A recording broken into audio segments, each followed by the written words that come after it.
que nous écoutons. Donnez-moi un bon amen. Que Dieu nous aide à écouter et à mettre en pratique la parole de Dieu. Nous avons commencé notre enseignement sur l'avantage de jeûner. L'avantage de jeûner. Généralement, quand on parle du jeûne, c'est quelque chose pour lequel on ne voit pas immédiatement les avantages, on voit plutôt un peu les souffrances qu'on aura à subir, on voit plutôt les difficultés par lesquelles nous allons passer. Mais pourtant, il y a davantage à cela. Alors, nous avons commencé à introduire ces sujets et après nous avons répondu à la première question, qu'est-ce que c'est que les jeûnes? Aujourd'hui, nous voulons répondre à une deuxième question très importante au sujet du jeûne. Pourquoi faut-il jeûner? Pourquoi faut-il jeûner? Pourquoi faut-il jeûner? Alors, je vais vous donner 14 raisons pour lesquelles il nous est demandé de jeûner ou qui montrent l'importance du jeûne dans la vie du chrétien, dans la vie de l'Église. 14 raisons pour lesquelles nous devons jeûner. 14 raisons. Alors, la première raison pour laquelle nous devons jeûner, c'est que le jeûne est le modèle de vie, le jeûne est le modèle de vie laissé par Jésus et les premiers disciples. C'est le modèle de vie laissé par Jésus et les premiers disciples. Nous sommes de la foi chrétienne. Ça veut dire que nous croyons en Jésus-Christ. Ça veut dire que nous suivons l'exemple de Jésus. Ça veut dire que nous faisons ce que Jésus a fait et enseigné. Or, quand nous regardons la Bible dans le Nouveau Testament, nous voyons déjà dans Luc chapitre 4. Luc chapitre 4, et vous pouvez lire Luc 4, 1 et 2. Pour ajouter même le verset 14, vous allez voir que Jésus a commencé son ministère par un jeûne de 40 jours. Quand nous voulons être un bon chrétien, nous allons chercher ce que Jésus a fait et ce que Jésus a enseigné. Et nous allons voir que non seulement Jésus a jeûné, mais les premiers disciples également ont jeûné. Nous allons revenir sur ça. Les premiers disciples ont également jeûné. Suivant l'exemple de Jésus, ils ont jeûné. Dans Actes, par exemple, 13. Actes 13, 1 à 3, on nous montre que les dirigeants de l'Église, ils servaient Dieu dans le jeûne et dans la prière. Nous allons revenir sur ces passages-là. Actes 13, 1 à 3. Eux aussi, ils ont jeûné. L'apôtre Paul aussi a jeûné. Regardez 2 Corinthiens 6, 5. 2 Corinthiens 6, 5. 2 Corinthiens 6, 5. Et puis 2 Corinthiens 11, 27. Alors, frères et sœurs, nous voyons que là aussi, l'apôtre Paul a jeûné. Nous allons revenir sur cela dans les détails prochainement. Parce que c'est important que nous puissions analyser la manière dont ils ont jeûné et pourquoi ils ont jeûné en particulier. Mais ce que je l'ai dit tout à l'heure, si nous voulons être des bons chrétiens, notre modèle, c'est Jésus. L'apôtre Paul a dit aux Corinthiens, dans 1 Corinthiens chapitre 11, verset 1, « Imitez-moi, soyez mes imitateurs, comme moi je le suis de Christ. » Est-ce qu'il y a quelqu'un qui imite Christ? Est-ce que votre souhait est d'imiter Christ? Alors vous devez faire quoi? Jeûner. Il a jeûné, nous devons jeûner. Aux Philippiens, il dit, dans Philippiens chapitre 3, verset 17, il dit, « Soyez tous mes imitateurs, frères, et portez les regards sur ceux qui marchent selon les modèles que vous avez en nous. » Dans Philippiens 3, 17, voilà ce qu'il dit, que nous puissions porter les regards sur ceux qui marchent d'après le modèle que eux, les disciples, les apôtres nous ont laissé. Les amis, la vie de jeûne est également le modèle que les apôtres nous ont laissé. Et nous devons donc porter les regards sur cela. Si nous voulons être des bons chrétiens, nous devons aussi pratiquer le jeûne comme Jésus a pratiqué le jeûne, comme le premier disciple ont pratiqué le jeûne. Alors, si vous ne pratiquez pas les jeûnes, donc vous n'avez pas les regards sur Jésus, vous n'avez pas les regards sur ceux qui nous ont précédés dans la foi. Vous ne marchez pas sur leurs traces. Et que Dieu nous accorde la grâce à partir d'aujourd'hui de marcher sur leurs traces au nom de Jésus. pas donné un bon amen. Être chrétien veut dire comme Christ. Et si nous sommes comme Christ, donc nous allons aussi pratiquer le jeûne et la prière. Ce n'est pas normal qu'une personne se dise chrétienne et n'a jamais pratiqué le jeûne. Ce n'est pas normal. Ce n'est pas normal qu'une personne se dise disciple de Christ et il n'a jamais pratiqué le jeûne. Ou ne pratique pas régulièrement le jeûne. Ce n'est pas normal. Alors la deuxième raison pour laquelle nous devons pratiquer le jeûne, c'est que le jeûne est une recommandation du Seigneur. Non seulement Jésus a jeûné, mais Jésus a également recommandé de jeûner.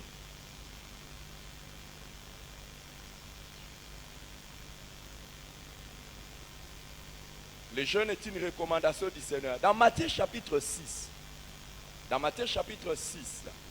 là, le Seigneur est en train de parler de certaines disciplines spirituelles. Il parle de l'aumône, il parle de la prière et il parle du jeûne.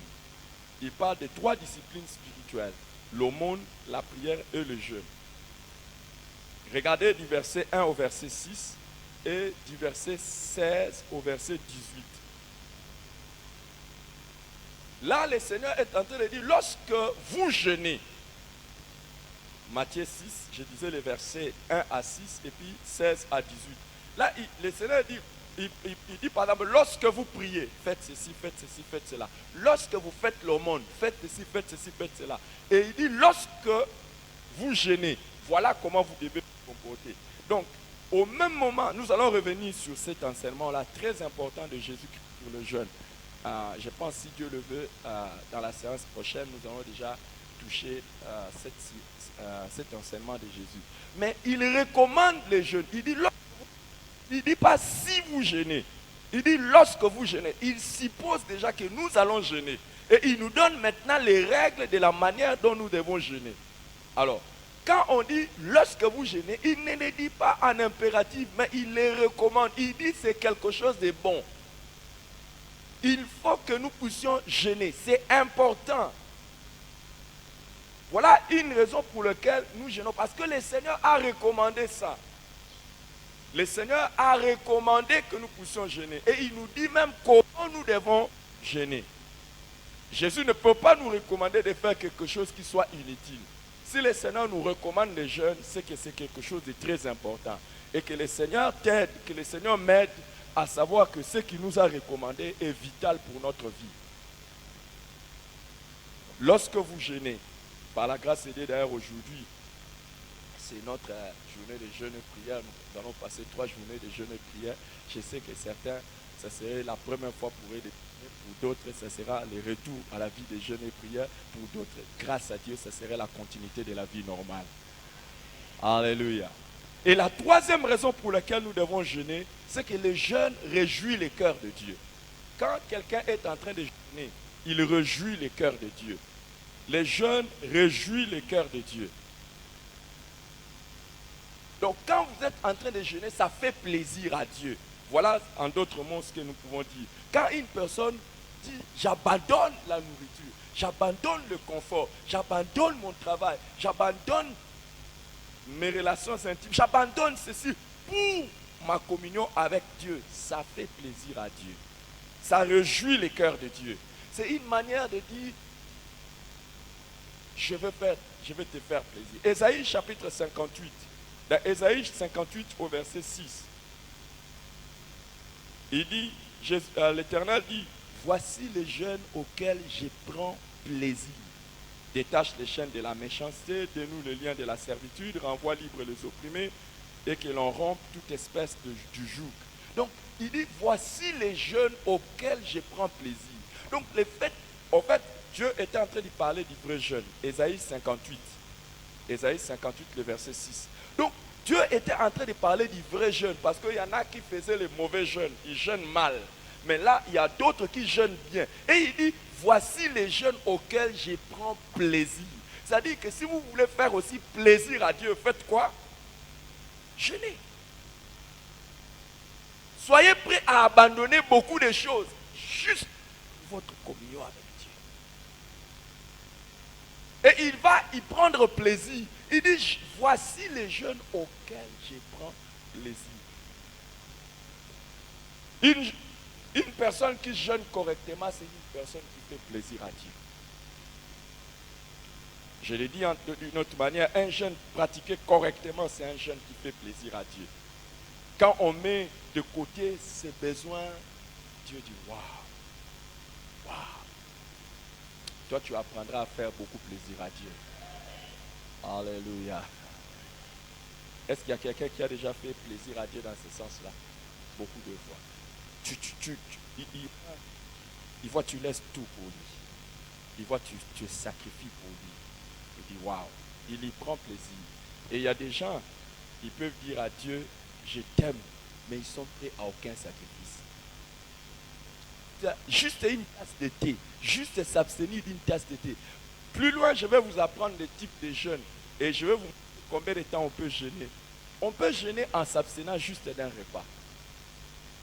C'est aussi un jeûne. Mais il y a des gens qui sont incapables de s'abstenir même d'une tasse de thé. Pour Dieu. Même une tasse de thé. Juste dire, aujourd'hui je ne déjeune pas pour Dieu. S'ils n'ont pas à manger, ils peuvent tenir.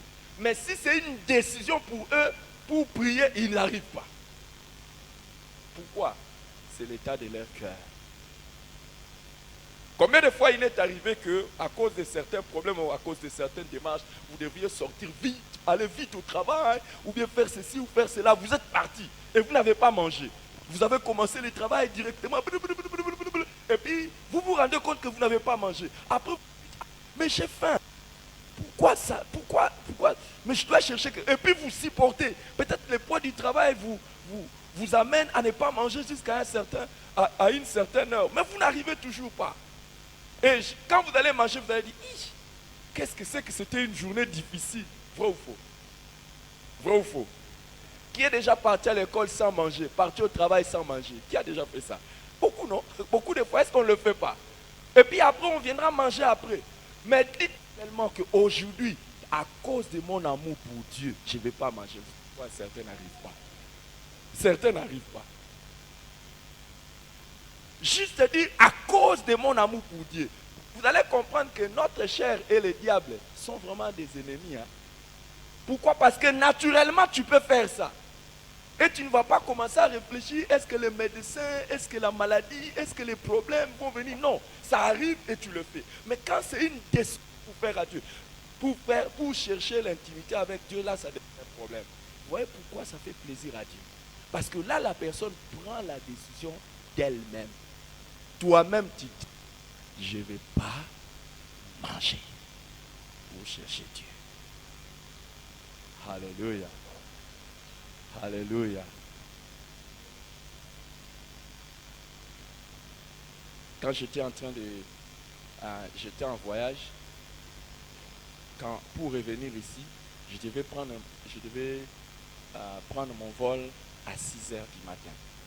Je devais prendre mon vol à 6 heures du matin et quitter et revenir ici. Donc le vol qui devait me prendre de Londres à Bruxelles, je devais prendre ça de 6 heures et arriver à Bruxelles et après. Alors donc je devais quitter la maison parce que la maison là où j'étais, pour arriver à l'aéroport, il fallait 1 heure du temps. Donc je devais quitter la maison vers 3 heures. Et avant de quitter la maison, je devais donc parler avec ma femme.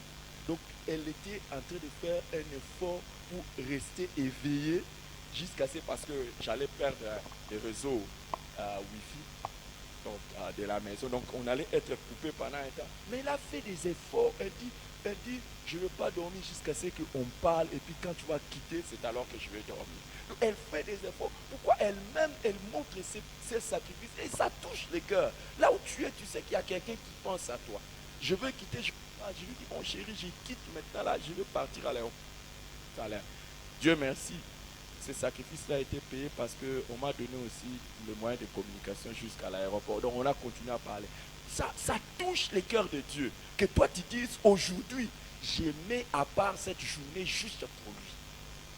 Ça touche son cœur. Que tu es prêt à faire des sacrifices juste pour lui. Ça plaît au cœur de Dieu. Tu vas commencer à les faire beaucoup. Waouh. Je disais, tu vas commencer à les faire beaucoup. Et pourquoi nous devons jeûner? La quatrième raison, c'est que le jeûne est un service pour Dieu. Le jeûne est un service pour Dieu. Jeûner est une autre manière de servir Dieu. Le jeûne est un service pour Dieu. Et nous avons deux exemples dans le Nouveau Testament des personnes qui servaient Dieu dans le jeûne et dans la prière. Prenez Luc chapitre 2 au verset 36. Luc 2, 36 et Actes chapitre 13, 1 à 3. Actes 13, 1 à 3. Dans Luc 2, 36, on nous parle de Anne, la prophétesse. On dit qu'il y avait une prophétesse, Anne, fille de Phanuel, de la tribu d'Aser. Elle était fort avancée en âge. Et elle avait vécu 7 ans avec son mari depuis sa virginité. Et quand vous lisez dans la suite, on dit qu'elle servait Dieu jour et nuit dans le jeûne et la prière. Donc elle servait Dieu. Donc son service pour Dieu, c'était dans le jeûne et la prière. Elle servait Dieu. Et dans Actes des Apôtres, chapitre 13, 1 à 3, on nous parle des anciens de l'Église, des responsables de l'Église qui servaient Dieu dans le jeûne et les prières. Donc, ils servaient Dieu dans le jeûne et la prière. Je vais vous donner un exemple pour que vous puissiez comprendre ça plus exactement. Les jeunes, vous voyez par exemple notre frère qui est en train de prendre les images. Il dit, je prends les vidéos pour servir Dieu. Mais une autre manière de servir Dieu est de dire, je jeûne pour Dieu. Je m'abstiens de la nourriture. Je m'abstiens de ceci ou de cela pour servir Dieu.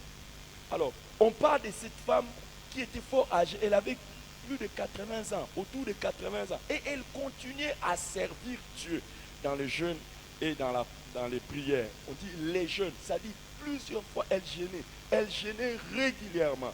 On parle également des anciens de l'Église qui servaient Dieu dans les jeûnes et les prières.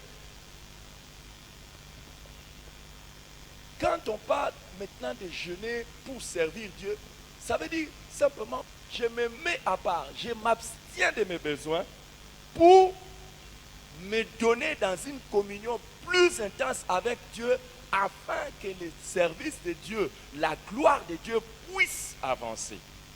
C'est pour cette raison-là que nous devons également jeûner. Le jeûne est un service que nous rendons à Dieu.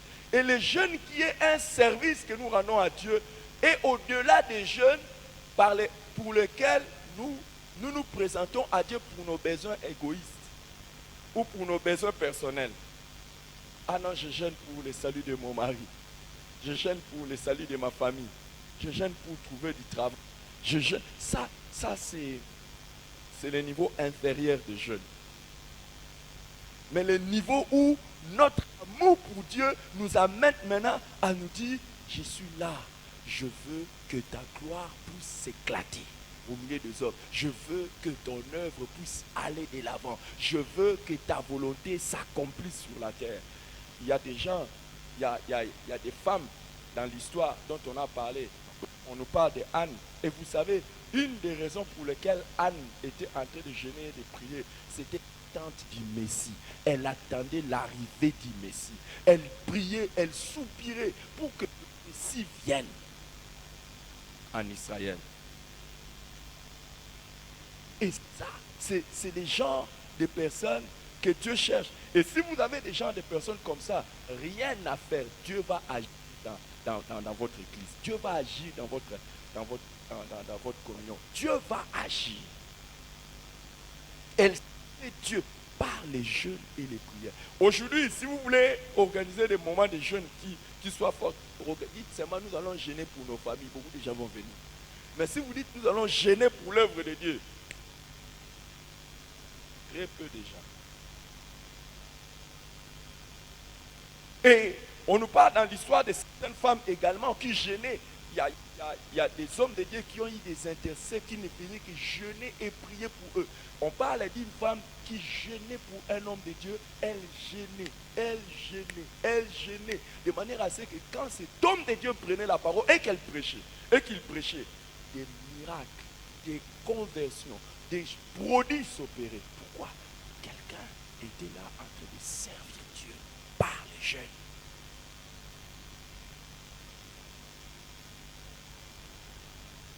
c'est un service pour Dieu. Et on nous dit que les anciens de l'église, dans Acte 13 que nous avons lu, les anciens de l'église servaient dans leur ministère par des jeûnes et des prières. Vous ne pouvez pas avoir un service efficace si vous ne savez pas vous mettre à part à côté de ces services-là pour renforcer votre intimité avec Dieu. N'importe quel service que vous faites pour Dieu doit s'accompagner des moments très intimes et profonds pour chercher Dieu. Tout ce que vous faites pour Dieu, dans tout ce que vous faites pour Dieu, vous devez chercher le temps de vous isoler et mettre Dieu en priorité, jeûner et prier. Et chaque fois que vous le faites, il y a encore un bonus à votre ministère, il y a un bonus à votre service pour Dieu. Vous ne pouvez pas simplement faire les protocoles pour faire les protocoles. Vous ne pouvez pas seulement faire l'intercession pour faire l'intercession. Vous ne pouvez pas faire seulement l'entretien de l'église pour faire l'entretien. Vous ne pouvez pas faire le social pour faire le social. Vous ne pouvez pas prêcher comme moi je prêche là pour juste prêcher. Mais il faut que nous soyons en communion plus étroite, plus intense avec Dieu. Et ça, c'est à travers le jeûne. C'est la raison pour laquelle nous devons jeûner et prier. Et nous allons revenir sur ça. Les leaders de l'église étaient en train de jeûner. Nous, aujourd'hui, nous ne ferons pas la différence. Le dimanche, j'ai parlé à tous les leaders de notre église et je leur ai dit qu'ils n'ont qu'à être là, ils n'ont qu'à donner le modèle. Nous devons jeûner. Il ne faut pas faire comme les autres pasteurs qui convoquent les temps de jeûne et prière. Il y a un pasteur qui une fois a convoqué les temps de jeûne et prière et lui-même avait mangé des boules de foot. Pendant les moments de jeûne et prière, il s'est mis à vomir. Il s'est mis à vomir et ce sont des boules de foufou qui sortaient. Ça, c'est n'importe quoi. N'importe quoi. Ce sont les gens des personnes qui vous demandent de faire des choses qu'eux-mêmes ne font pas. Et il n'y a pas de puissance, il n'y a pas de pouvoir dans cela. On ne se reproduit que selon son espèce. Je vous dis la vérité, si vous n'avez pas un pasteur qui jeûne, vous n'allez pas développer la vie des jeunes. Si vous n'avez pas des leaders qui sont des modèles pour vous, vous n'allez pas l'avoir. On ne se reproduit que selon son espèce. Et c'est un mystère, c'est un mystère. Et si nous avons besoin que les gens à l'église soient des gens qui jeûnent et qui prient, il faut que nous soyons nous-mêmes les leaders des personnes qui jeûnent et qui prient. Alléluia. Alléluia. Que Dieu nous épargne des églises où les anciens, ce sont des gens fatigués. Que Dieu nous épargne des églises où les diacres, ce sont des gens pas spirituels. Les gens qui doivent être spirituels, les gens qui doivent être des personnes de prière et des jeunes, ce sont les diacres et les anciens. Waouh, vous n'avez pas dit un bon. Et si vous voyez, d'ailleurs, parmi les critères pour choisir les anciens et les diacres, c'est leur spiritualité. Pour choisir quelqu'un dans la... Non, c'est aujourd'hui où on voit dans certaines églises, pour être membre du comité, il faut avoir l'argent, il faut avoir une certaine influence. Non! Les conditions pour être leader. Mais quand moi j'ai commencé cette église, on me disait toujours il faut te faire entourer de certaines personnes qui ont des moyens et ils vont vous aider. Vous voyez, quand ils ont des moyens, ils vont... Hey! Non, laissez-moi. Ils vont m'aider avec l'argent, mais ils ne vont pas m'aider avec Dieu. Et ce que l'argent va apporter, c'est que Dieu veut. Mais quand vous êtes avec des personnes spirituelles avec qui vous cherchez Dieu, tôt ou tard, vous finirez par voir Dieu. Que Dieu nous donne des leaders spirituels ici. Que Dieu nous donne des leaders spirituels. Et si vous êtes en train d'être élevé par Dieu dans votre vie et dans votre ministère, sachez aussi à commencer directement à vaquer dans le ministère de jeunes. Nous allons le voir, il n'y a même pas de succès dans les ministères sans passer par les jeûnes et la prière. Les gens qui ont marqué l'histoire, les gens qui ont fait avancer le royaume de Dieu, ce sont les gens qui pratiquaient les jeûnes. Vous n'allez pas faire avancer les choses si vous n'êtes pas dans des histoires spirituelles. Vous savez les amis, même ici, pourquoi nous avons... Vous devez le savoir, cette année nous avons 4 retraites que nous avons programmées à l'église de jeûne et prière. Pourquoi? Parce qu'il y a des choses que nous pouvons obtenir par des stratégies, mais il y a des choses que nous pouvons obtenir par des conquêtes spirituelles. Et que Dieu nous aide à les servir par les jeûnes et la prière. Alors, l'apôtre Paul disait que lui portait dans son corps le marque de la souffrance de Christ. Les marques de la souffrance de Christ. Est-ce que toi tu portes dans ton corps les marques de la souffrance de Christ? qu'est-ce que tu as souffert déjà pour Christ? Et le jeûne, c'est une manière minimum de montrer à Dieu que tu es prêt à souffrir pour lui. Quand tu jeûnes pour son œuvre. Alors la cinquième raison pour laquelle nous devons jeûner, c'est que le jeûne dispose le cœur à la prière. Le jeûne dispose le cœur à la prière. Vous savez, des fois quand nous prions, nos prières sont superficielles. Quand nous sommes en train de prier, nos prières sont superficielles. Il y a beaucoup de choses qui nous distraient. Des fois, nous ne sommes pas concentrés dans la prière. Et des fois, nous pouvons dire, je vais prier pour tel sujet, je vais prier pour tel autre sujet. Mais nous sommes absorbés par d'autres choses. Mais dès que nous prenons la décision de jeûner, directement notre cœur est disposé à la prière. Dans Luc chapitre 21, le verset 34, on nous dit, prenez garde à vous-même des craintes, que vos cœurs ne s'apaisantissent par les excès de manger et du boire. Vous savez, chaque fois que vous êtes en train de manger, regardez très bien. Vous ne pouvez pas très bien prier après avoir très bien mangé. Vous ne pouvez pas très bien prier, très bien vacal après avoir beaucoup mangé ou beaucoup bu. On raconte une fois l'histoire dans une église, les anciens de l'église et les diacres sont partis pour une veillée de prière dans une maison d'une femme qui avait un supermarché. Et il a organisé une table là bien garnie de charcuterie et des autres. Et quand ils sont arrivés, ils ont dit on commence par manger ou bien par prier, puis on va prendre le café après. Ils ont dit non, commençons par prendre d'abord le thé et le café et puis on va prier. Alors comme c'était quelqu'un qui avait un supermarché, la femme avait mis beaucoup de charcuterie, beaucoup de pain, beaucoup de lait, ils ont pris. Après quand ils ont pris, ils ont dit bon, reposons-nous un peu d'abord avant de prier. Ils se sont réveillés et ils se sont réveillés, c'était le matin. Les amis, s'il vous plaît, vous pouvez, mais dès que vous vous mettez déjà, écoutez, vous pouvez prier, mais lorsque vous commencez à jeûner, votre cœur est plus disposé encore à la prière. Et imaginez que vous dites, aujourd'hui je ne vais pas manger. Dès que la va un peu vous déranger, ça va vous rappeler qu'aujourd'hui c'est votre journée de prière. Allez prier. Si vous avez dit par exemple que je vais dormir par terre pour chercher Dieu, dès que vous allez sentir un peu le froid, vous allez vous rappeler que vous êtes là pour la prière. Mais dès que vous avez dit que vous allez prier et que vous êtes sur votre lit, vous pouvez aller. Mais le jeûne vous dispose à la prière.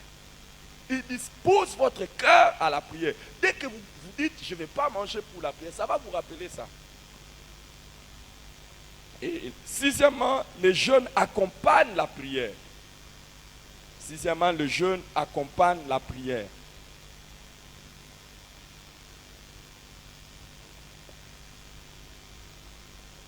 En fait, lorsque vous êtes en train de jeûner, vous êtes en train d'ajouter quelque chose à votre prière. Vous dites, en fait, j'ai pris, mais lorsque je jeûne, je suis là encore en train de dire, non, ma prière ne doit pas s'arrêter ici, ma prière doit se prolonger. Et ma prière a une raison pour aller un peu plus loin. Et c'est ce que fait le jeûne. Vous ne pouvez pas jeûner et ne pas prier. Et quand vous jeûnez, vous allez voir que votre prière est maintenant en aller encore plus loin. Combien de fois, quand nous disons par exemple, aujourd'hui je vais prier pour mon travail, le matin je vais prier pour ça, c'est fini. Mais lorsque vous jeûnez, vous dites je vais jeûner et prier pour mon travail, vous allez prier pour votre travail le matin, mais dans la journée encore, cette prière va continuer. Pourquoi? Parce que le jeûne sera en train de vous rappeler que vous avez un sujet de prière. Vous avez quelque chose à demander et ça va être là comme un accompagnement ou un accompagnateur de la prière. Septièmement, le jeûne en soi est une forme de prière. Le jeûne est une forme de prière. Déjà, le jeûne en soi est une forme de prière. On dit que le jeûne, c'est la prière du corps. Déjà, le fait même que vous jeûnez est déjà comme une expression de prière. C'est un peu comme si déjà vous êtes en train de montrer à Dieu que vous êtes déjà en prière. Je ne sais pas si vous comprenez. Le jeûne n'est pas à confondre à la prière, Mais déjà, le jeûne est l'expression déjà que notre corps est déjà engagé dans la prière. Nous sommes là et nous sommes déjà en train d'entrer dans la prière. Et que Dieu nous aide à ce que nous puissions transformer cela dans la prière. Huitièmement, le jeûne intensifie la prière. Quand nous prions, le jeûne intensifie la prière. Quand nous prions sans jeûner, notre prière peut avoir une certaine intensité. Mais lorsque nous jeûnons encore, c'est un peu comme si nous sommes en train de dire à Dieu, je ne te lâcherai pas que tu ne m'aies béni. Je ne te lâcherai pas que tu m'aies exaucé ma prière. Jérémie chapitre 29, le verset 13, Dieu avait dit que nous les chercherons et nous les trouverons si nous les cherchons de tout notre cœur. Et avec les jeûnes, c'est un peu comme si nous engageons tout notre être, tout notre cœur. Et nous disons, je veux prier jusqu'à ce que j'obtienne l'exaucement. Le jeûne est une forme d'acharnement spirituel pour obtenir les choses que nous désirons dans la prière. Le jeûne est une forme d'acharnement spirituel pour obtenir, donc ça intensifie la prière. Pourquoi? Parce que là, je ne suis pas seulement en train de prier, mais je suis en train de dire plus que ce que je suis en train de prononcer par ma bouche. Mon attitude, mon sacrifice accompagne la prière. Neuvièmement, le jeûne intensifie l'intercession. Lorsque vous êtes en train d'intercéder pour quelque chose et que vous ajoutez à cela le jeûne, vous êtes en train de dire à Dieu que ce que je demande a un grand prix à mes yeux. Et je le cherche vraiment de tout mon cœur. Donc quand vous jeûnez pour demander quelque chose, votre intercession est intensifiée. Regardez, dans Deutéronome, chapitre 9, Deutéronome 9, verset 8. Bon, prenez Deutéronome 9, vous allez voir comment, vous pouvez lire Deutéronome à partir du verset 8, vous allez voir comment, quand les enfants d'Israël ont péché et que Moïse est parti pour intercéder pour eux, la Bible dit qu'il s'est prosterné devant Dieu dans les jeûnes et dans la prière. Donc, il a d'abord commencé, d'abord, il revenait de 40 jours de jeûne et prière. Il est venu, il a trouvé les enfants d'Israël en train de pécher. Il est encore allé dans la prière.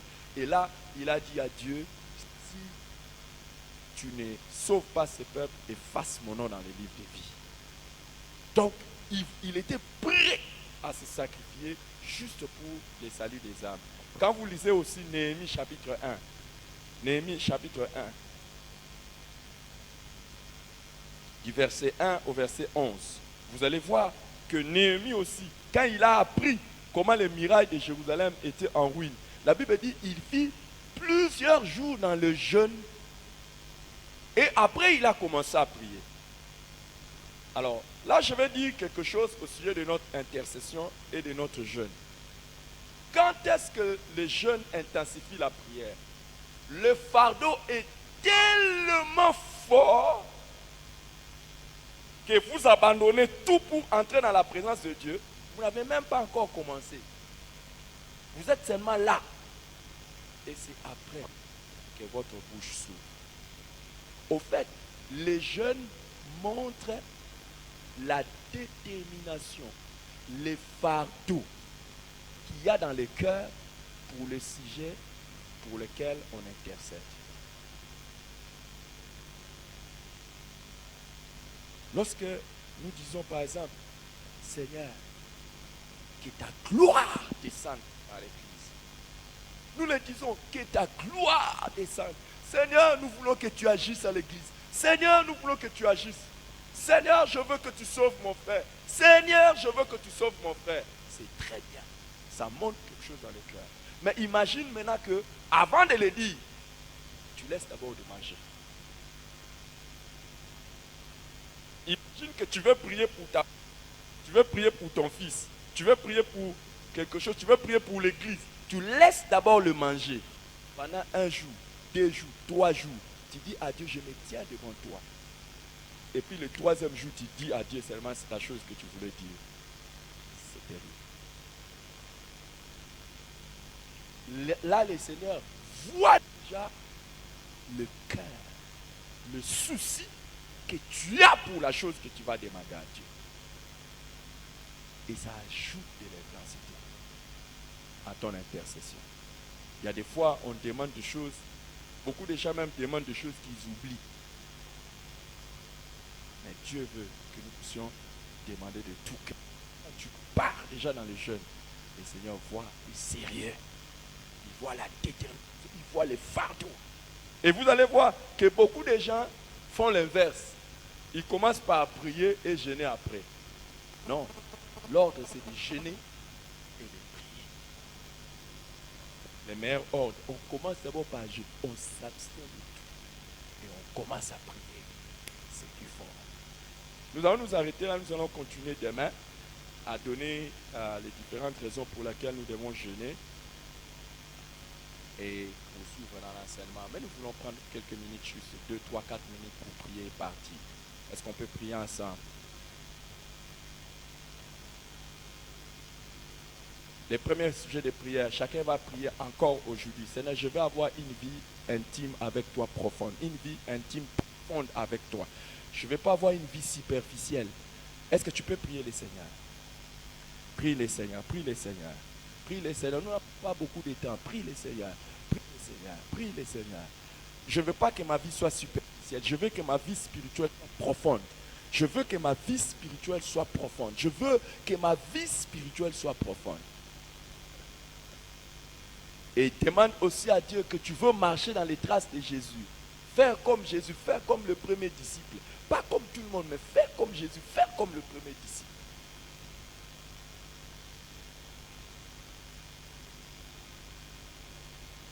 Et dis à Dieu, c'est fini les raisons pour ne plus jeûner. C'est fini, je ne donnerai plus de raisons dans ma vie pour ne plus jeûner. Je vais commencer à les faire, je vais commencer à les faire, je n'en mourrai pas. Au contraire, je vivrai à cause de cela. Nous avons dit cet enseignement est pour ceux qui cherchent des vies chrétiennes profondes. Ceux qui cherchent des vies chrétiennes spirituelles, des vies chrétiennes extraordinaires. Ceux qui cherchent des résultats de Dieu.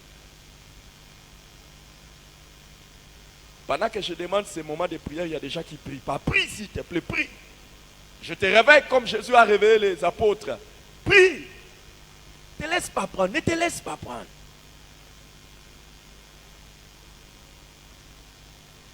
Nous avons 3 jours de jeûne et prière. À partir d'aujourd'hui, nous commençons le jeûne et prière. Tu vas demander à Dieu la grâce. Si tu ne l'as jamais fait, que tu fasses cela pour la première fois de jeûner 3 jours. Tu peux prendre plusieurs formes de jeûne et prière. Nous avons cité plusieurs formes de jeûne et prière. Tu peux commencer à manger le soir. Tu peux commencer à prendre des liquides. Tu peux commencer à faire quelque chose. Mais fais quelque chose qui va montrer que tu cherches Dieu. Et nous avons prié et nous savons que Dieu va exaucer tes prières. Et cette semaine, Dieu fera quelque chose de bon dans ta vie. Waouh! Est-ce que tu peux prier? Est-ce que tu peux prier? Est-ce que tu peux prier? J'ai prié que Dieu tue la paresse spirituelle dans ta vie. Levez les mains là où vous êtes. Levez les mains là où vous êtes. Je vais vous bénir. Je vais vous bénir. Écoute-moi, même si tu travailles, même si tu es faible, nous avons dit, tu peux commencer, tu changes un peu. Tu dis, je ne vais plus manger ceci, je vais seulement commencer à boire peut-être du lait, peut-être du jus, peut-être ceci, mais pour rester fort, je vais chercher Dieu. Peut-être tu vas dire, je vais manger seulement le soir. Dieu a dit, il est temps de chercher l'Éternel. Il est temps de chercher l'Éternel. Et quand on cherche Dieu, on le trouve. Nous sommes en train de prier pour une chose ce matin. Que tous les problèmes que nous avons au début de cette journée, après les 3 journées de jeûne et prière, que ces problèmes n'existent plus. Que ces problèmes, s'il vous plaît, Jésus disait, il te sera fait selon ta foi. Fais cette prière aujourd'hui. Que tous les problèmes que j'ai aujourd'hui dans ma vie terminent avant que je termine ces 3 jours de jeûne et prière. Élève ta voix et commence à prier. Jésus demandait toujours, qu'est-ce que tu veux que je fasse pour toi? Qu'est-ce que tu veux que je fasse pour toi? Dis ça à Dieu. Seigneur, je sais que tu es le Dieu de miracles. Tu peux faire quelque chose afin que pendant ces 3 journées, tous les problèmes que j'ai puissent passer. Je sais qu'il y aura d'autres problèmes qui pourront venir plus tard. Mais maintenant, là, Seigneur, que ce que j'ai comme problème, tu les résolves. Et à Jésus de te répondre, il te sera fait selon ta foi. Ne doute pas. Ne doutons pas. Ne doutons pas.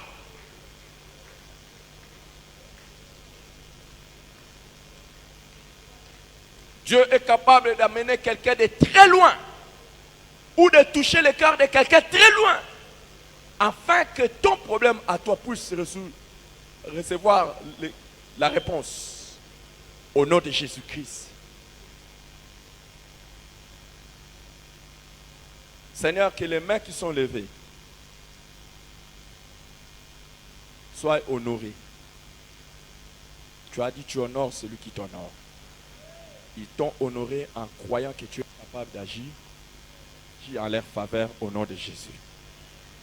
Père Céleste, manifeste-toi et fais-nous grâce en toutes choses. Au nom de Jésus, Amen. Dieu vous bénisse. Ce que nous allons